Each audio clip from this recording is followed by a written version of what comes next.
Salut et bienvenue dans cette nouvelle vidéo.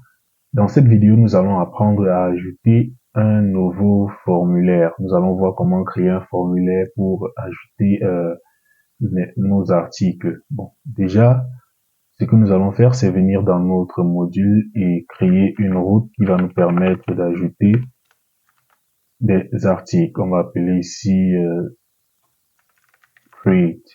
Et notre route ici pourra être appelée en get et en post. Et ça ne sera plus la méthode index action, mais create action. On va venir dans notre module ici. Nous allons créer une nouvelle méthode que nous allons appeler ici create action. Cette méthode-là, bon, déjà ne prend pas de filters, ni ça. Tout ce qu'elle fera, c'est, on va peut-être y appeler cela ajouter un article.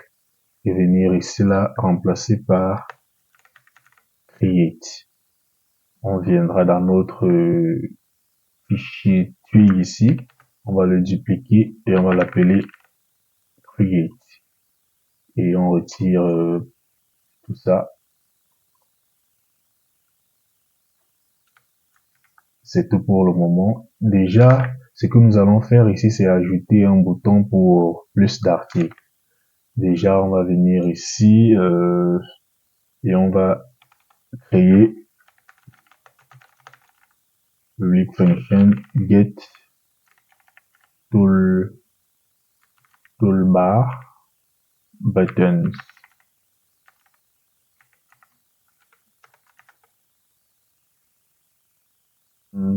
C'est avec O. Ouais. Get toolbar button. Et là, on va retourner un tableau. À cet endroit-ci, on va l'appeler comment c'est toolbar. On va ajouter la méthode add. Puis, on va mettre une description. La description, c'est ajouter un article. On va laisser ainsi. Il faut pas oublier le domaine de traduction ici, c'est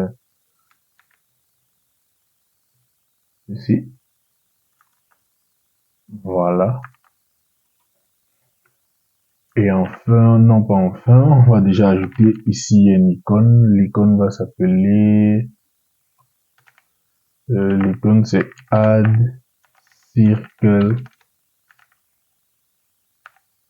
outline.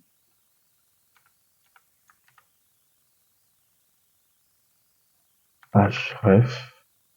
Là, on va créer le lien. On va dire generate URL. On va générer une URL à partir du nom de la route que nous avons créée. OIT article create. Là, nous avons créé notre URL. Maintenant, nous allons venir l'utiliser dans notre méthode create action à ce niveau-ci. On va appeler non, c'est pas là qu'il faut le mettre, sinon il va pas s'afficher. C'est plutôt ici. Oui, c'est ici qu'on va la créer. On va appeler ça le layout header toolbar btn. Et là, on va appeler notre méthode que nous avons créée plus bas. Il faut là. Maintenant, on peut regarder. Si j'actualise, on a notre nouveau bouton ici, ajouter un article. Si je clique dessus, j'ai pas modifié la route, c'est normal. Il confond les deux. Je vais mettre ici create. J'actualise déjà et je clique là. Voilà. Nous avons créé notre nouvelle route. Maintenant, ce que nous allons faire, c'est créer notre formulaire. Déjà, nous aurons besoin ici d'ajouter des types. Pour créer un type, on va venir dans notre dossier SRC et ajouter ici un nouveau dossier qu'on va appeler forme. À l'intérieur de notre dossier forme, nous allons ajouter un autre dossier que nous allons appeler tips. Et c'est là que nous allons ajouter nos formulaires. Nous allons ici créer un fichier qu'on va appeler article type. Le namespace, ça sera, déjà on va faire un déclare strict type. Namespace, ça sera avec si open article. Et là, on va mettre forme, type, et c'est bon. Notre type va étendre extend translate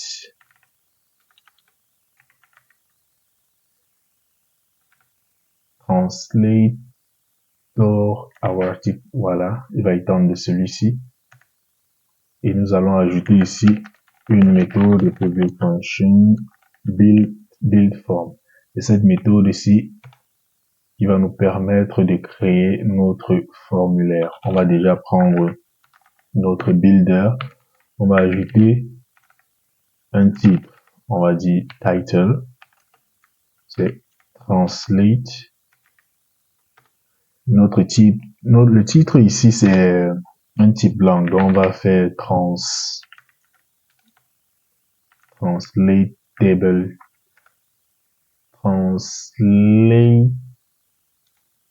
Faut que je me concentre. Translatable type. Voilà. Et là, nous allons définir ici quel est le type utilisé par la translation ici, par la traduction. Ça sera un type texte. On va mettre texte type qui vient de admin core type. Oui, c'est ici. Faites très attention à ça. Si on confond les classes, ça ne marchera pas. Et ensuite, nous avons ici un require. On veut ici à trop. On va rendre ce champ obligatoire. Là, on va mettre le label. Le label ici, c'est notre label ici, c'est titre. Ouais. Et le domaine, c'est le même domaine que là-bas. Nous allons copier. C'est avec S.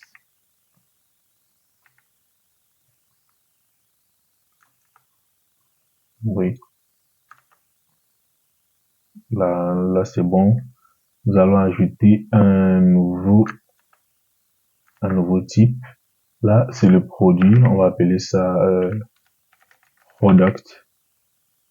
Ça ne sera pas un texte, ça sera un choice type. Et pour commencer, pour les produits, nous allons juste ici mettre des valeurs par défaut. Nous allons venir là dire choice. Nous verrons après comment ajouter des produits automatiquement. On va mettre ici 1. On met t-shirt, on met chemise, on met pantalon. Je vais mettre là 2 et là je vais mettre 3. Donc on va d'abord laisser ainsi. Et pour ici nous pouvons ajouter autre chose pour les pour la traduction des choice types. C'est vrai que dans notre cas, c'est pas obligatoire vu que les produits seront automatiquement traduits. Mais si vous avez des articles, des listes que vous devez traduire vous-même, vous devez ajouter ici un domaine de traduction pour les choix là, c'est choice translation domaine. Et là, vous viendrez mettre le même domaine de traduction. Et pour nos produits, nous n'aurons pas besoin de ça. Ça, c'est juste pour vous montrer. Et on peut mettre le require à false, donc c'est pas obligatoire. On vient là maintenant, on va ajouter, vu que nous avons ajouté les produits, maintenant nous allons ajouter le résumé. Nous avons un champ résume, si je ne me trompe pas. Résume, ça sera toujours un translate type, mais de type texte area type. Nous avons besoin d'un type texte area type. Nous allons mettre la langue, on va dire, on va laisser le require à true, on va mettre la résumé. On va laisser le require à true. Ici, locals, on va mettre ici, on va ajouter les langues, on va dire 10. Local, on ajoute les langues. On va ajouter ici hide tabs à false. Par défaut, les tabs ne sont pas cachés. Et je crois que c'est bon. C'est bon pour ce champ-ci. Nous allons ajouter un avant-dernier champ, vu que nous avons encore les résumés et l'actif. Nous allons ajouter ici description. Description, c'est toujours un translate. Ça sera un translate type pour le coup.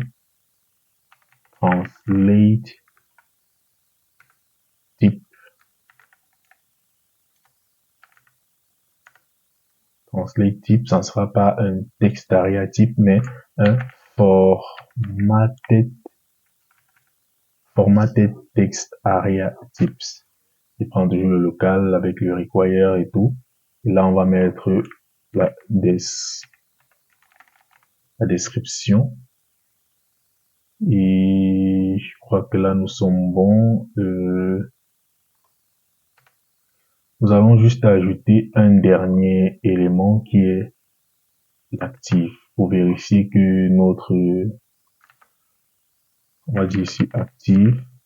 Pour le coup, actif, c'est un switch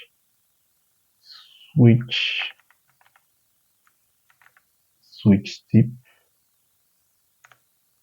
Actif, c'est un switch type. On n'a pas besoin de ceci ici, ni de ça. On a juste besoin de mettre là actif. Là, nous sommes bons. Nous avons créé ici notre type.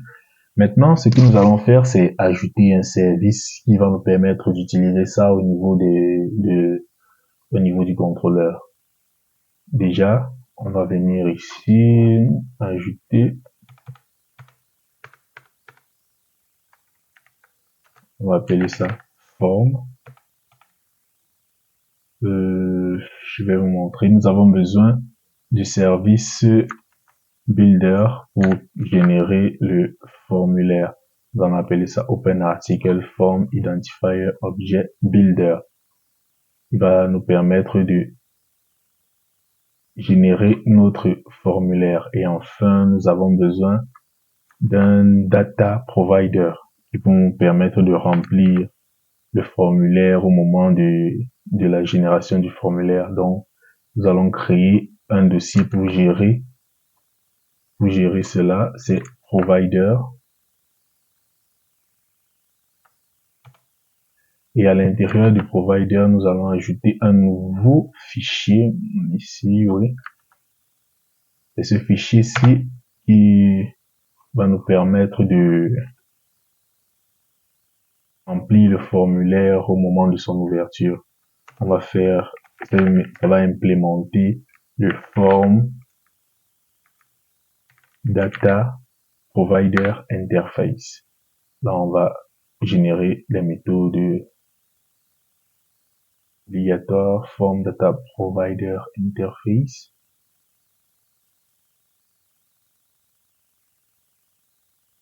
Je regarde si j'ai bien rempli PrestaShop Core, Form. Non, je n'ai pas bien rempli.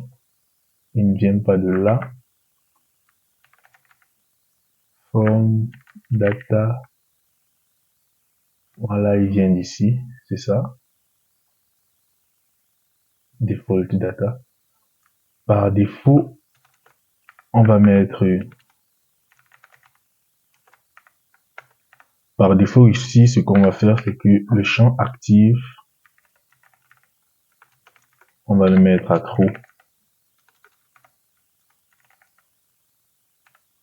Et ici, get data, il va rien retourner. On va voir comment le remplir plus tard. Par défaut, get data ne retourne rien et notre champ actif est à true. C'est tout ce dont on aura besoin par défaut. Et là maintenant, pour le coup, nous allons ajouter dans notre contrôleur, nous allons récupérer notre formulaire. Vous deviez déjà être habitué. Pour récupérer le formulaire, on va venir ici, on va dire build, on va appeler plutôt form builder. Ici, le form builder c'est égal à 10 get. On va récupérer notre article ici. Ici, c'est ceci que nous devons récupérer. Et par la suite, nous devons juste lancer notre formulaire. On va venir là, ici. On va dire article form. Article form, là, nous allons ajouter ici form builder. C'est mieux de créer d'abord une méthode ici, form égale à form builder get form. Ensuite, on vient là, on fera form create view. Là maintenant, nous pouvons venir dans notre fichier Twig et j'ai déjà préparé le contenu. On ne va pas le refaire, sinon ça va nous prendre pas mal de temps. On vient ici dans notre bloc content, on ajoute notre formulaire. Donc là, nous avons article form, un bloc article form. On utilise form start pour démarrer, pour ouvrir le formulaire et là, pour fermer le formulaire. À l'intérieur, on ajoute là, c'est juste le titre. Là, on met le contenu de notre article dans un cadre bloc. Le contenu du formulaire. Là, on met le bouton cancel. Il retourne vers la méthode index. Et là, on met un bouton save. C'est tout ce que nous avons fait dans cette vue. Et maintenant, nous pouvons aller tester le tout. Si je viens là et j'actualise, on aura une erreur. Those contain, oh, nous avons un problème ici. Ah oui, j'ai oublié ça. Voilà. Si on actualise, on aura encore une erreur déjà, je vous dis.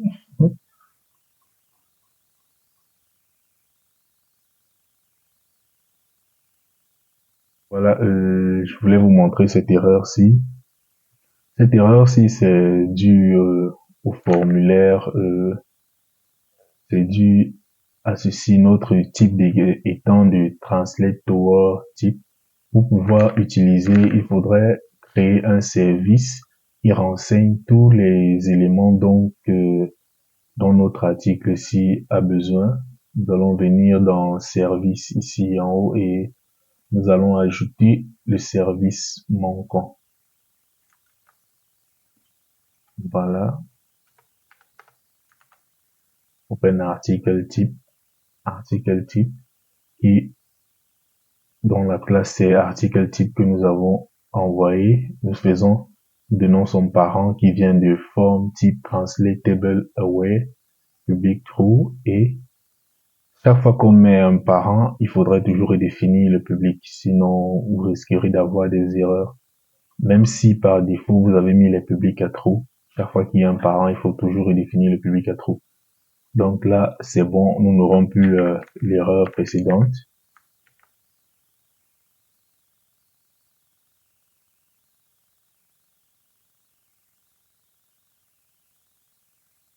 Ici, ils me disent HiStab does not exist pour translatable type.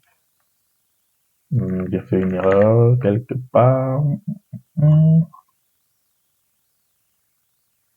Translate, ils ont dit translatable type de option HiTabs does not exist. Je dois retirer l'option HiTabs sur le translate table type. Ça doit être ça, ici.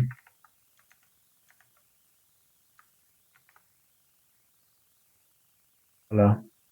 Pour le moment, nous sommes bons. Et c'est pas tout à fait ça pour le moment. Nous allons déjà ici, nous allons ajouter JavaScript parce que si vous voyez, si on change la langue là, nous n'avons rien qui se produit. On va venir à là. On va créer ici un fichier JavaScript. C'est dans notre vue. On va créer un dossier qu'on va appeler asset. Et à l'intérieur de ce dossier, nous allons ajouter un autre dossier JS. Et c'est là que nous allons créer notre formulaire que nous allons appeler form.bundle.js. On va faire un const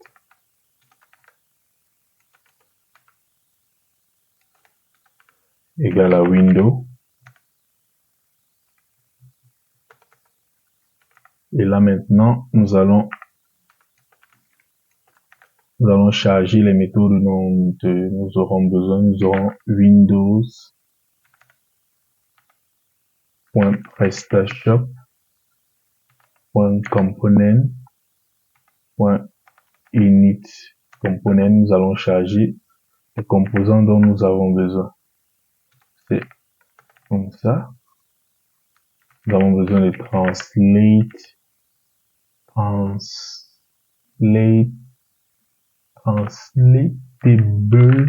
voilà, input. Et nous avons besoin également de TinyMCE-editor. Voilà les deux composants dont nous avons besoin. Maintenant, il faut venir les ajouter dans notre tweak. Pour cela, nous allons ouvrir ici le bloc. Nous allons ajouter ici le bloc JavaScript.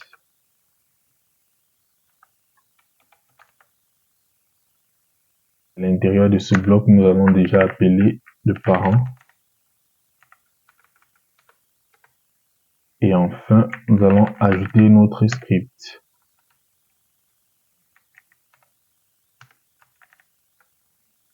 On va dire ça se trouve dans Asset, module, Open Article, Views, Asset, JS, form.bundle.js. Espérant que nous avons bien écrit.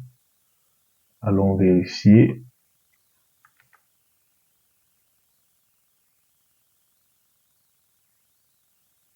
Nous n'avons pas bien rempli ça. Est-ce que nous avons mal écrit quelque chose? Module, open, article, views, asset, js, form bundle.js, direction, si tout est OK.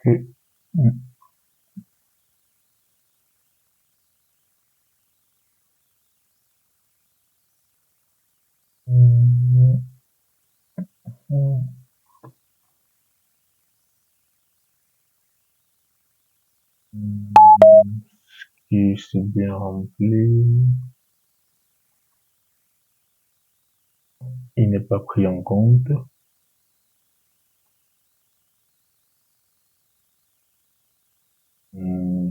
Qu'est-ce qu'on a oublié?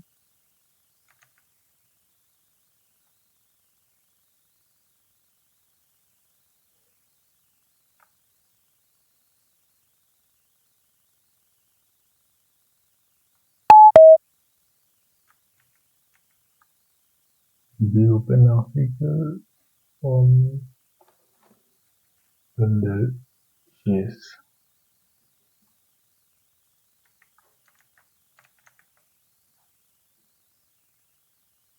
Voilà. Tout est bon maintenant. Si on vient, on change là, on voit que tout est bon.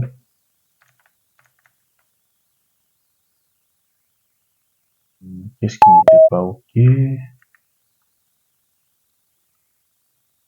Vérifions ça ensemble. Qu'est-ce qui n'était pas OK? Ah oui, c'était le bloc C. J'avais mal écrit JavaScript. Voilà.